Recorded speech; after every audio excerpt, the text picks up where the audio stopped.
Hello family, कैसे हो आप सब? बढ़िया एकदम। तो भैया, अब हम लोग अपनी हिस्ट्री की नेक्स्ट शेड्यूल लाइब्रेरी में आपका स्वागत है।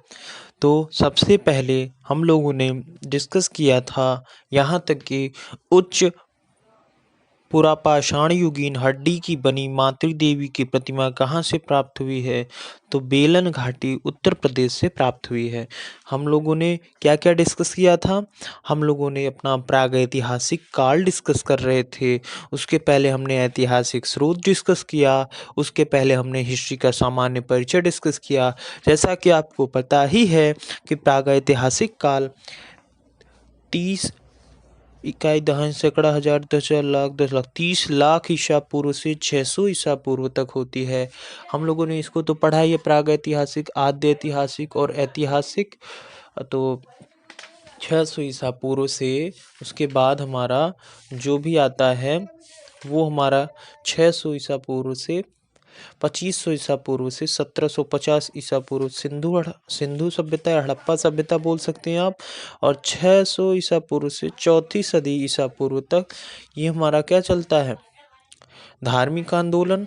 और 600 ईसा पूर्व से 325 ईसा पूर्व तक महाजनपद काल चला था ना भैया। और उसके बाद 322 ईसा पूर्व से 185 ईसा पूर्व तक मौर्य काल।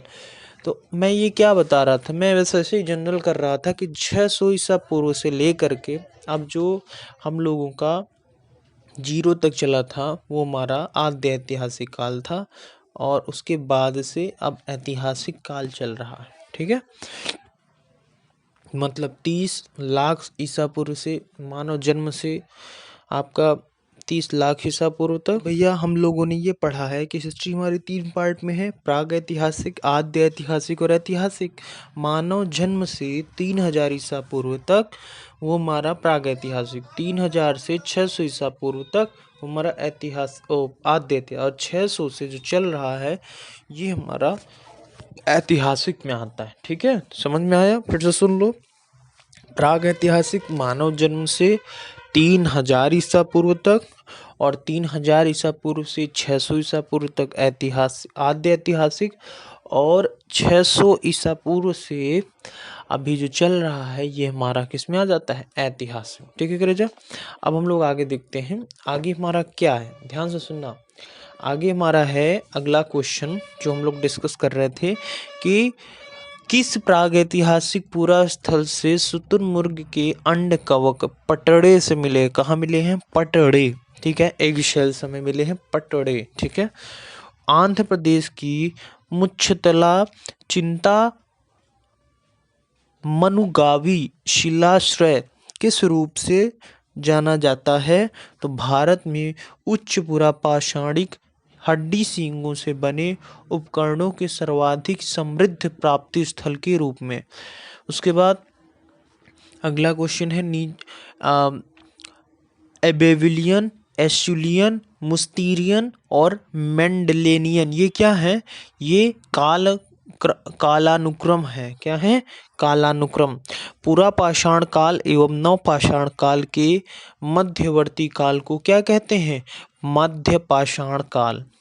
पुरापाषाण काल, नवपाषाण के बीच में मध्यपाषाण काल। ठीक है, पशुपालन का प्राचीनतम साक्ष्य कहाँ से प्राप्त हुआ था?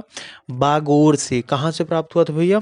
बागोर से। ये हम डिस्कस क्या कर रहे हैं अपना, ये सब हम लोग क्या प्रागैतिहासिक काल पढ़ रहे हैं।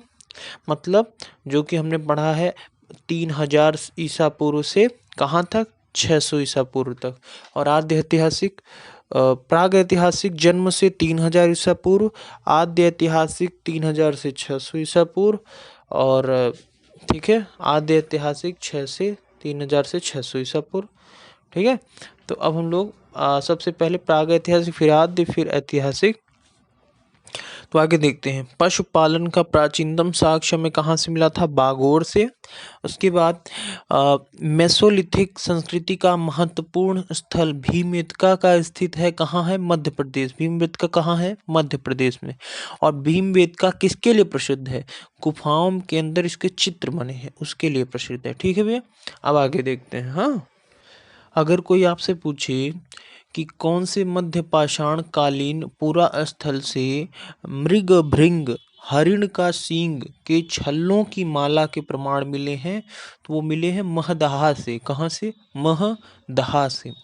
निम्नलिखित में से किस मध्य पाषाणिक स्थल से हड्डी के बने आभूषण प्राप्त हुए हैं?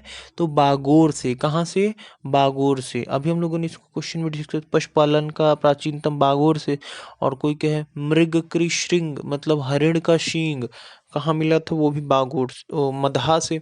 और जो हड्डी के आभूषण मिले वो भी कहाँ से मिले थे? बागोर से। ठीक है, आगे देखें। चलो आगे देखते हैं। अगला क्वेश्चन है, कौन सा स्थान है जहाँ पर प्रागैतिहासिक चित्रकला के प्रसिद्ध है? तो भैया चित्रकला भीमबेटका भी डिस्कस किए थे, मध्य प्रदेश में है, गुफाओं में चित्र है। ठीक है। सराय नाहर राय और महदहा कहाँ से संबंधित है? गंगा घाटी की मध्य पाषाणिक संस्कृति से संबंधित है। ठीक है। भारत के किस शिलाश्रय से सर्वाधिक चित्र प्राप्त हुए हैं? भीमबेटका से। किस शिलाश्रय से मानव शवाधान के प्रमाण मिले हैं? लेखनिया शिलाश्रय फर्स्ट। उसके बाद है आपका कौन सा स्थल पर प्रागैतिहासिक काल के चित्रित शैलाश्रयों की सबसे बड़ी मेखला खोजी गई है? तो वो है भीमबेटका और जौरा। प्रागैतिहासिक मतलब जहाँ पर पाषाण काल की बात चलती है। ठीक है।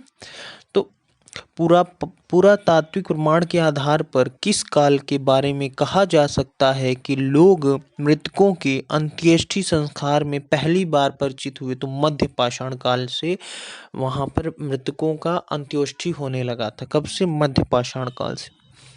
पाषाण युगीन लोगों ने सबसे पहले किसे पालतू बनाया था? कुत्तों को। ठीक है।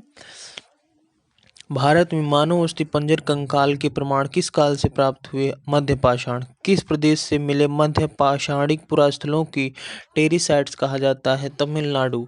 नवपाषाण कालीन मानव जीवन की विशेषताएं थी, खेती बाड़ी करते थे, वो पशुपालन करते थे और स्थायी बस्तियों वाली जिंदगी जीते थे। मनुष्य किस काल में खाद्य संग्रह से संबंधित खाद्य उत्पादक बना है? नवपाषाण काल में। भारतीय उपमहाद्वीप में कृषि का प्राचीनतम साक्ष्य प्राप्त हुए मेहरगढ़ से। प्रागैतिहासिक अन्न उत्पादक स्थल मेहरगढ़ कहाँ अवस्थित है?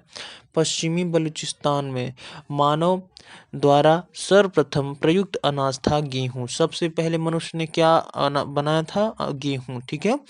और कौन सा स्थान पर नवपाषाण स्तर पर गेहूं एवं जौ की खेती के सबसे पहले प्रमाण मिले? तो मेहरगढ़ में। कहाँ पर? मेहरगढ़ में। किस एक स्थल से जंगली तथा बोई जाने वाले दोनों प्रकार की धान की प्रजातियों के प्राचीनतम साक्ष्य मिले हैं? बेलन घाटी में। कहाँ मिले हैं भैया? बेलन घाटी में। क्या मिले हैं? जंगली तथा नॉर्मल बोई जाने वाली धानों की प्रजाति। कहाँ पर? बेलन घाटी में। भारतीय उपमहाद्वीप में धान की खेती का प्राचीनतम साक्ष्य किस पुरातात्विक स्थल में प्राप्त हुआ है? तो उत्तर प्रदेश में कोल्डिहवा में। मतलब भारतीय उपमहाद्वीप में धान की खेती के प्राचीनतम साक्ष्य कहाँ मिला था? तो उत्तर प्रदेश के कोल्डिहवा में। ठीक है। और ये जो था वो जंगली तथा दोनों की बात की थी, तो बेलन घाटी में। अगर कहें कि खानाबदोश आदमी जो नोमैड मैन थे वो किस काल में स्थायी रूप से बसना आरंभ किए थे? तो नवपाषाण काल में। मतलब वो नवपाषाण काल में लोग खानाबदोश आदमी। तो भैया खानाबदोश आदमी ने किस काल में स्थायी रूप से बसना आरंभ किया? नवपाषाण काल में। गंगा के मैदान में मानव बस्ती का प्राचीनतम अवशेष कहाँ मिला है? तो कालपी में मिला है। ठीक है। और किस नवपाषाणिक पुरा स्थल से गर्त निवास के प्रमाण मिले हैं? तो बुर्ज होम से। कहाँ से मिले हैं? बुर्ज होम से। ठीक है। और उसके बाद अगर कोई आपसे कहे कि किस स्थान से गर्त निवासों का पुरातात्विक साक्ष्य मिला है? तो गुफा कराल से। मतलब नवपाषाणिक पुरा स्थल से गर्त निवास हमें बुर्ज होम से मिला है, और गर्त निवासों का पुरातात्विक साक्ष्य ये हमें मिला है गुफा कराल से। नवपाषाण कालीन गर्त निवासों के अवशेष कहाँ से मिले थे? तो ये मिले थे बुर्ज होम और गुफा कराल से। मतलब एक तरह से दोनों बोल सकते हैं हम। हमारा दोनों आंसर ही हो सकता है कि नवपाषाणकालीन गर्त निवासों के स्थल। अगर ऑप्शन में बुर्जहोम दे तो बुर्जहोम भी और गुप्त भी। ठीक है, तो आगे हम लोग देखते हैं कि भारत में कुछ क्षेत्रों में लोग जमीन के अंदर गड्ढों में रहते थे। इस बात का संकेत किस खुदाई में मिलता है और कहाँ? कश्मीर। कहाँ? कश्मीर। वहाँ से हमें मिला है कि गड्ढे में खुदाई करके भी लोग रहते थे। ठीक है, गर्त निवास निम्न में से किस संस्कृति का विशिष्ट लक्षण है? कश्मीर घाटी की नवपाषाणिक संस्कृति का। ठीक है, उसके बाद अगर हम आपसे कहें कि दक्कन के राख के टीले मतलब ऐश ऑफ माउंट्स क्या हमें दिखाते हैं कि नवपाषाण युग के मवेशी रखने वाले की बस्ती के अवशेष। ठीक है, राख के टीले किस क्षेत्र की नवपाषाणिक संस्कृति से संबंधित हैं? तो दक्षिण भारत की। कहाँ पर? दक्षिण भारत की। ठीक है, चाक का आविष्कार जो कि मानव की तकनीकी प्रगति का एक महत्वपूर्ण आविष्कार है, किस काल में हुआ? नवपाषाण काल में। मानव सावधानों के कुत्ते दफनाए गए थे बुर्जहोम में। मानव सावधानों में बकरी दफनाए गए थे मेहरगढ़ में।